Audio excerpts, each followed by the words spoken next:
Nichée en retrait entre deux autres grandes demeures, cette minuscule maison a tout d'une grande. Grande dans sa richesse patrimoniale. Ouverte au public à l'occasion de la fête des Islandais à Gravelines, cette petite bâtisse rénovée en 2002 est l'habitat typique du 19e siècle des pêcheurs à Islande.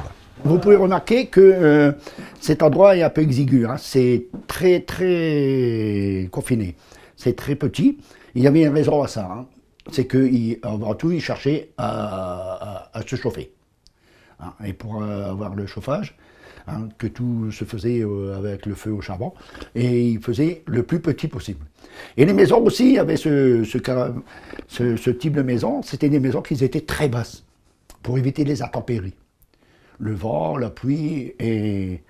Alors il y a le lit de 140, 2 personnes, il y avait le lit bébé, là-bas il y avait le linge. De petites pièces où vivaient parfois 8 à 10 personnes, avec ses poêles à charbon et une petite cour pour l'eau, avec sa dépendance caractéristique de la région.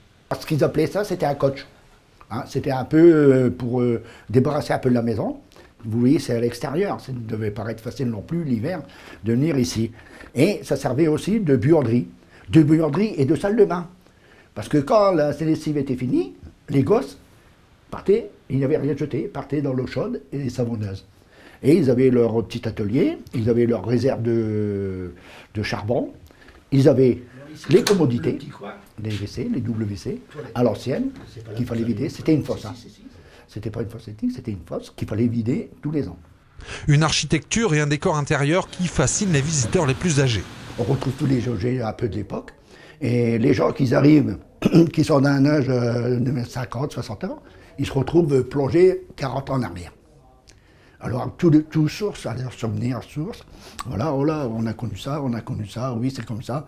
Ah oui, les voitures c'était ça. Et alors ils revivent leur passé. Une madeleine également, même pour les plus jeunes. C'est quoi? C'est comme chez mes mères. Là, le puits.